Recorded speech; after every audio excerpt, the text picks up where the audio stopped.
This is your coffee break.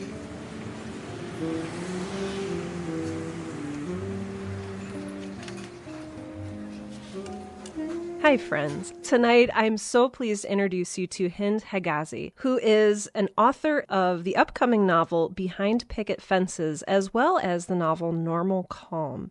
She has what is going to promise to be a very interesting story, and I'm so glad that she got in touch with me to be on my show. Ladies and gentlemen, I introduce to you Hend Hegazi. Thank you. It's my pleasure to be here. Hend, tell me a little bit about your story. Okay, so it follows four neighboring families, and each family has their own difficulties that they're dealing with, but none of the other families actually see those difficulties. So we have one couple, for example, who they have, lots of kids, and you see the joy with them, but you don't see their financial difficulties. And you have, another couple where you see that they're happy, but they're dealing with illness, and then there's mental illness going on there in different families too. So it's really about just the difficulties that we don't see when we look at each other. I love that theme. When you were writing this book, was this a conscious theme that you kind of worked into it, or did that just kind of arise as you were writing? No, this was my main message. My main message was, we all have things to be grateful for. And just because somebody else may seem to have a better life than us, that's not necessarily true. If we were to walk in their shoes, we wouldn't necessarily feel better. Our life would not be better. There are different themes that sort of worked their way in and became sort of profound, like forgiveness.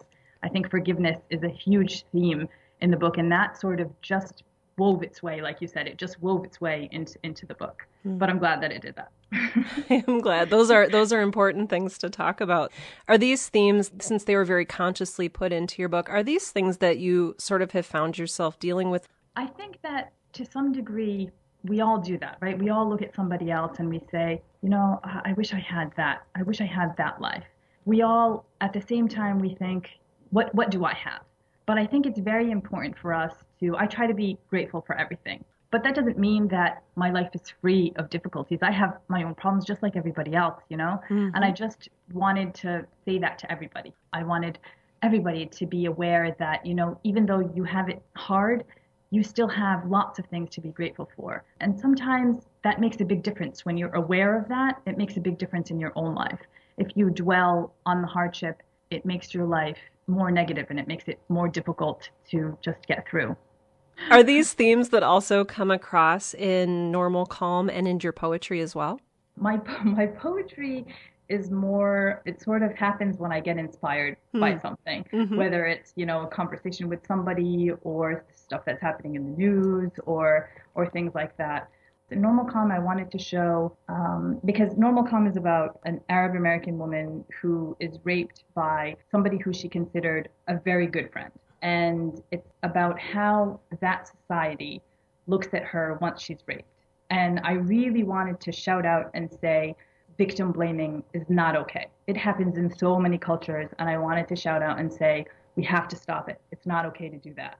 So that was the main theme there. But there is also forgiveness in that book as well, because her rapist comes back, and I wanted to show the humanity of people who Mm-hmm. do bad things and they regret it and they try to make amends. So forgiveness definitely works its way into normal calm as well.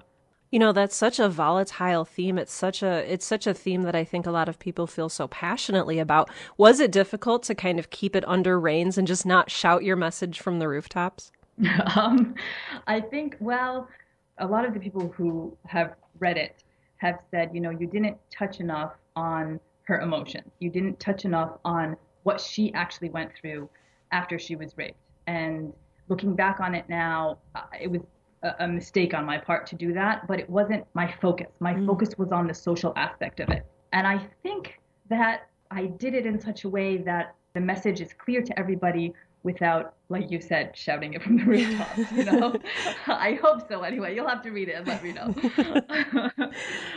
So you've gotten some feedback from readers and they say maybe, oh, you should have dealt with this differently. How do you handle that kind of criticism? How did that make you feel? Well, with any kind of criticism, I'm actually a big fan of getting negative feedback. I Oh, always tell my readers the positive is really great. Thank you for the positive, but you know what? Give me at least a negative. I need at least one negative because it's the negative that makes us better. It's the negative that helps us think about, all right, I did this wrong this time, or I didn't do it well enough in the past. I have to work on that.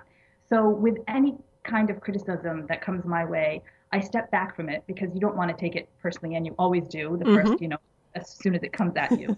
So, so you step back from it, and after enough time has passed, a day, 2 days, a week, depending on, what's being said to you, after enough time has passed, you think about it and you weigh it and you say, well, is this person saying this from a point of truth? Are they saying it because this is actually what they see, or are they saying it just to put me down? And you have to, once you step back, you can see the difference. And if they're saying it just to put you down, then, whatever, and you just, goes over your head and you try to forget about it. But if they're saying it from a point of truth, then you have to take it into account next time. You have to grow from it and learn from it and move forward from there. Oh my gosh, so much. Yes. I'm sitting here. You can't see me, but I'm nodding. So Yeah. I appreciate your saying that so much.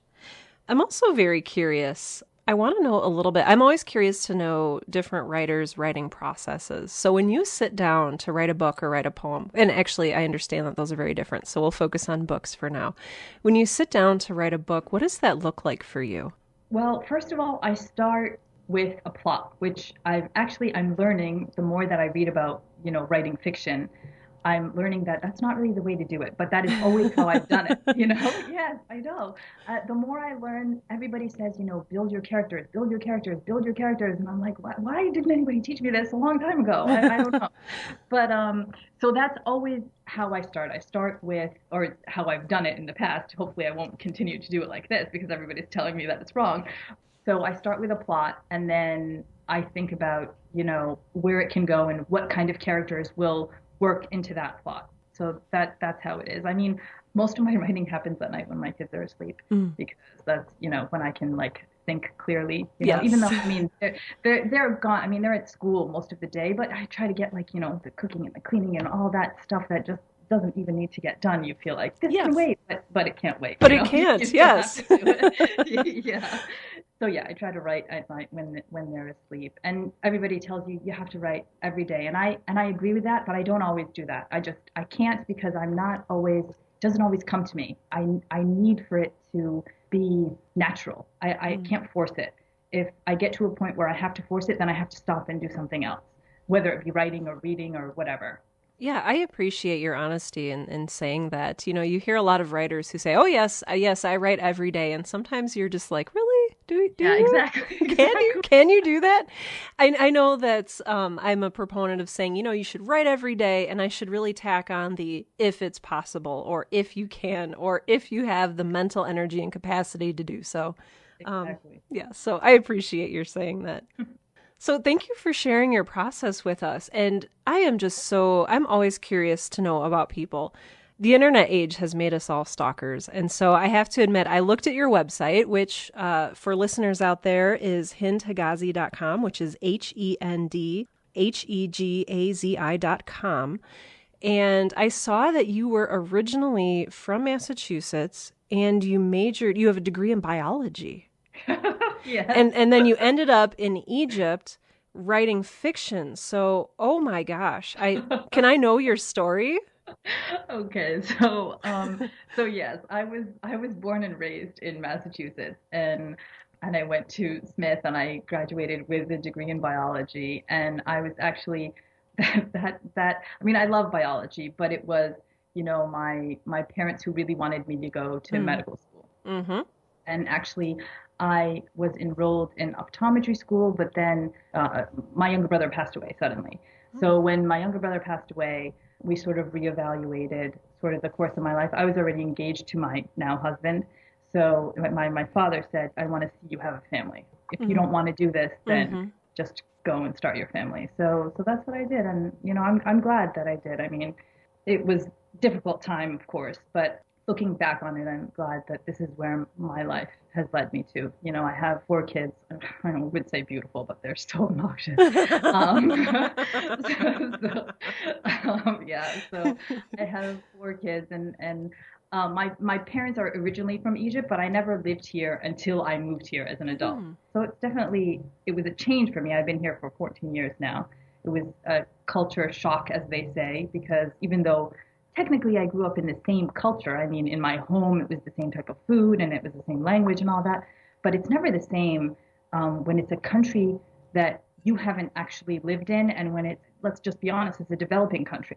Yeah. So there were lots of things, and there's still lots of things that I roll my eyes about, or I say, what is going on here, and what, things that I get frustrated about. That would happen in, Hmm. anywhere really. Yeah, so it was a change, and this is where I am now, and I thank God for my life. What a journey to go on, though. And I also know just a little bit from reading about you online. You mentioned that, you're in Egypt now in a different culture. Can you tell me a little bit about being sort of a Muslim American woman transplanted from one place to another and how that has affected the way you write and the way that you live your own story?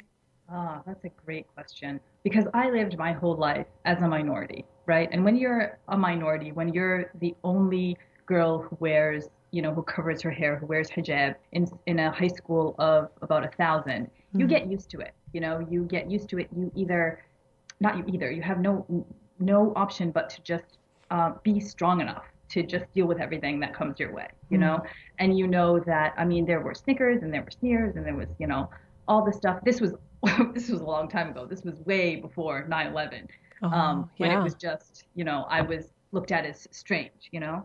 When I came here, it's different because everybody, when they look at me, I look like I'm an Egyptian, but then the way that I think is not how everybody else thinks. And Yes. even if I happen to say something in English, I say it like I'm speaking with you now. I don't have an accent. I have, Yeah. I like an American.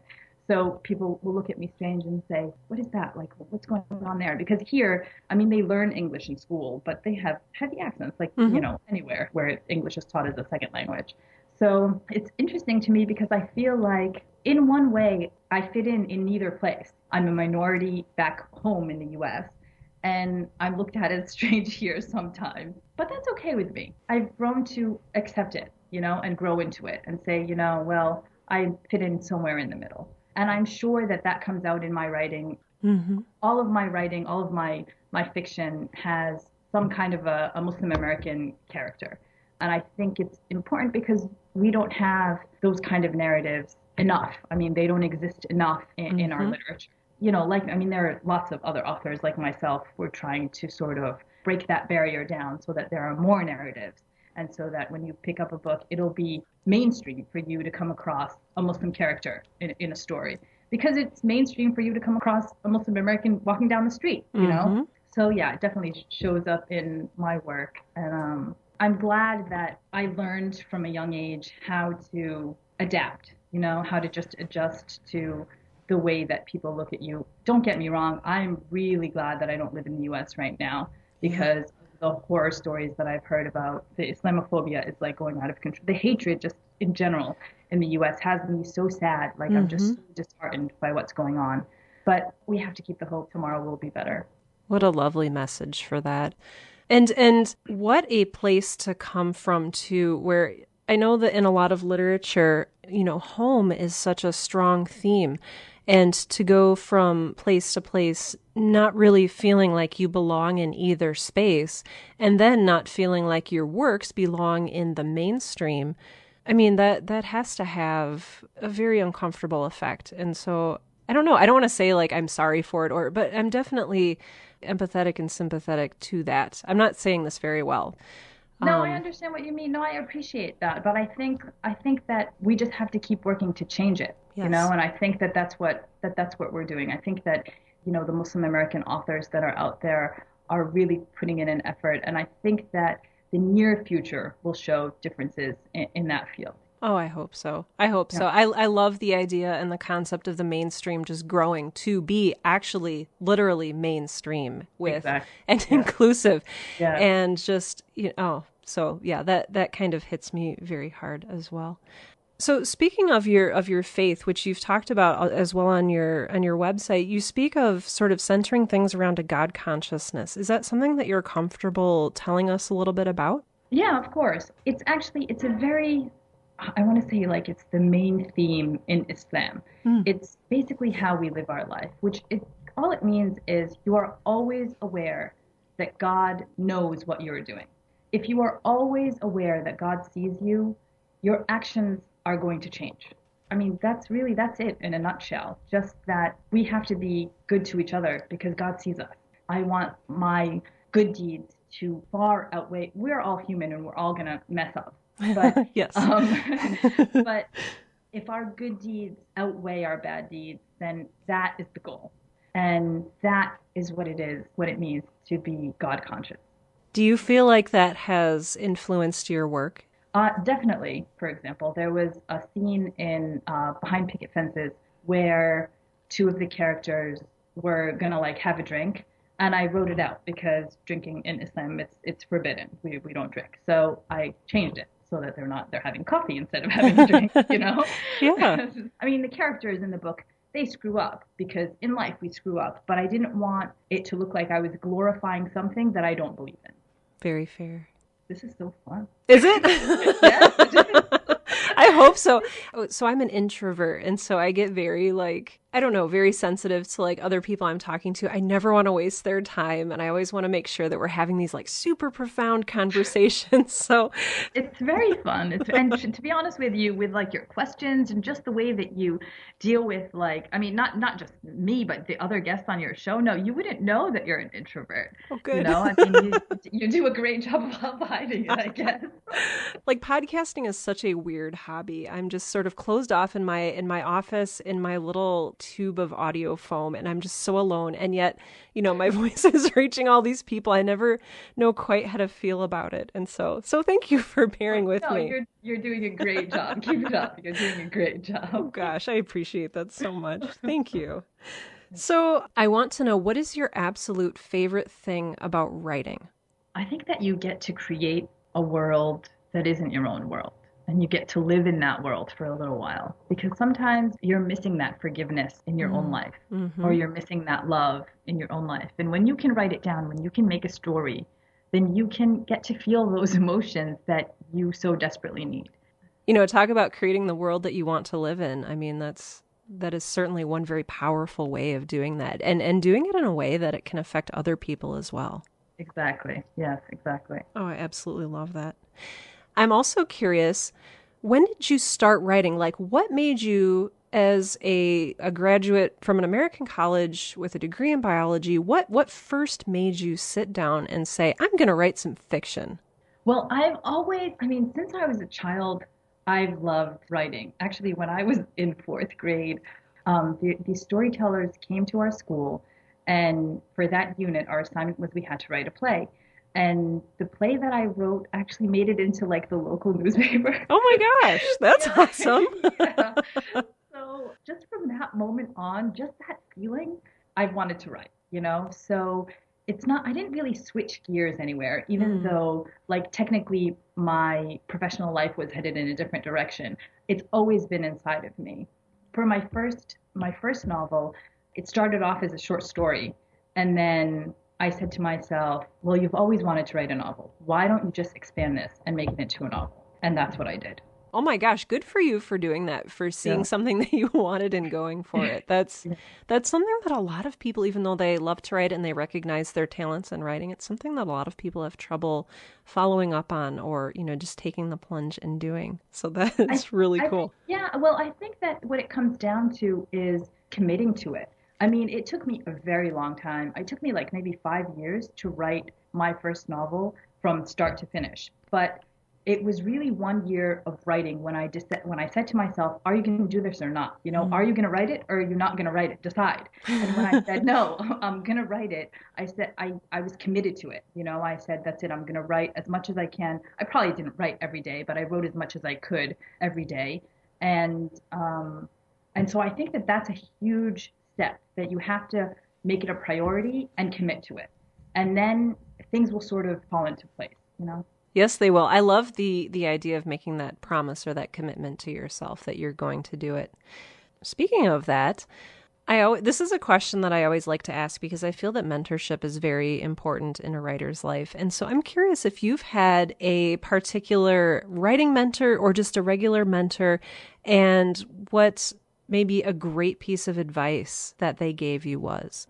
My high school English teacher, Mrs. Hebert, she was really tough. She was really, really tough. And most of the students, because she was kind of tough, most of them didn't want to take her class, or, they didn't like her very much, even though she was really sweet too. But Mm-hmm. because she pushed us when it came to our writing, she wanted us to reach our highest potential. And you could always see that in the comments that she wrote for us when we would, turn in any kind of report or any kind of writing.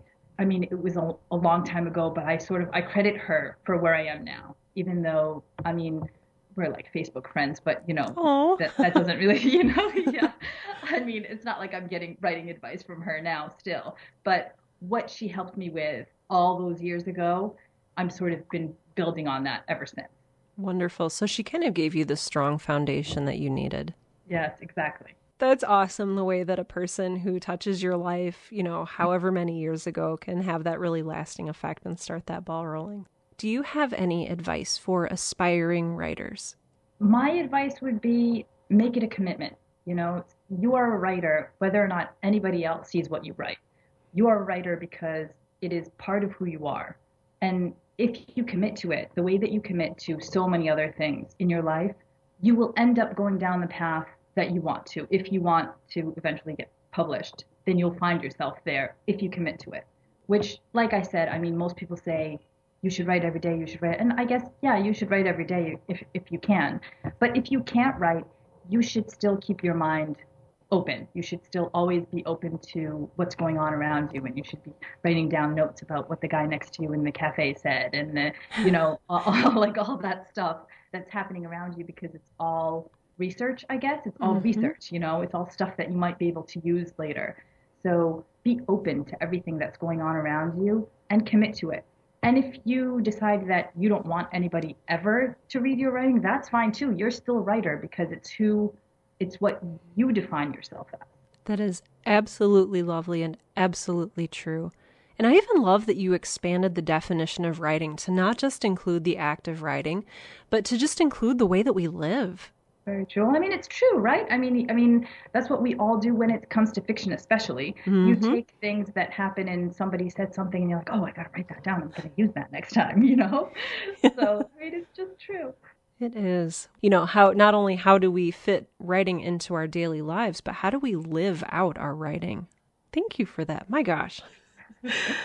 Anything else that you would like to sort of talk about or say that we can kind of fit in here? No, I mean, I had prepared a small part of the book to read if you have time for that. If you don't, Yes. then, you do? I Okay. would absolutely love that. Do you want me to like say anything introducing it, or do you want to just introduce yourself? How do you want I that to can work? I can introduce it because it's kind of from the middle of the story. So, Perfect. I'll have you set our listeners up and I'll just like sit back and be quiet and listen. okay, okay. I never get to do that, so this is awesome.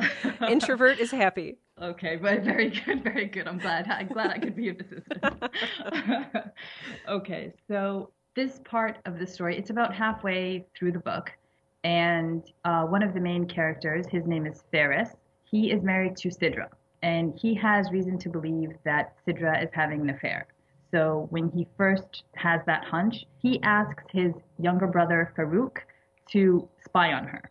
So after he spies on her, this scene that I'm about to read to you is the two brothers. The scene starts out with the two brothers having a conversation at Farouk's house. Okay. It'll be good for you to get out, Ferris. You need a change of scenery. But I'm not in the mood, Farouk. Laughing, the younger brother said, quite frankly, Ferris, I don't care. You can either come willingly or I'll have to hoist you over my shoulder. You know I do it too. And I'll love seeing how people in the street react to your old man pajamas. Ferris cocked one eyebrow and stared his brother in the eyes. You annoy me. Farouk shot back his widest smile. I love you too, bro. Now go get dressed and don't forget your jacket. They had burgers at a local restaurant, then they went to the movies. While they stood in line waiting to buy their tickets, a couple of women in their late 20s tried flirting with the brothers. We're trying to decide which movie to watch. Which are you guys going to see? The brunette asked Ferris as she twirled a strand of hair around her finger. Her almond-shaped brown eyes, framed in lush lashes, could hold the attention of any man she chose. Any man but Ferris. He simply wasn't interested. It was too much effort to even feign civility, and Ferris didn't really care how he came off. He just looked away. Farouk's response covered up a possibly awkward silence. Whichever movie you ladies decide on. The women giggled, and Farouk continued to flirt with them as they purchased their tickets and took their seats. Farouk and the blonde whispered and joked throughout the movie, making Ferris wish he had just stayed home. This is the last time I let him drag me out with him, he thought. Hoist me over his shoulder. What was I thinking? I'd have him pinned to the ground in no time. You're in for it when we get home, little brother. As they exited the cinema, Farouk charmingly asked, So where would you ladies like to go now? Actually, Ferris interrupted, I'm just going to call it a night. Ferris began to walk away without saying goodbye or even recognizing the women. Farouk stood there for a second, jaw open, utterly embarrassed by his brother's antisocial behavior. I'll be right back, ladies. Don't go anywhere. He ran after his brother and quickly caught up with him. Man, what are you doing? This is the best thing for you right now. I don't want this. This has never been my scene, Farouk, and you know that. I'm just going to... But the sight of something beyond Ferris made his brother interrupt, grabbing him by the shoulder. That's him! Ferris, man, that's him! Farouk shouted, pointing in the direction he was looking. Turning around so he could see what Farouk was pointing to, Ferris narrowed his eyes. What are you talking about, Farouk? That's who? That's him! Farouk repeated, excitingly grabbing Ferris's shirt at the shoulder. That's the man I saw with Sidra! The words forced Ferris's eyes into focus. He saw the tall, brown-haired white man so vividly, as if he were the only one in the parking lot. He didn't hesitate for even a split second. Farouk barely blinked, and suddenly Ferris was sprinting toward James. He lunged at him, punching him square in the face.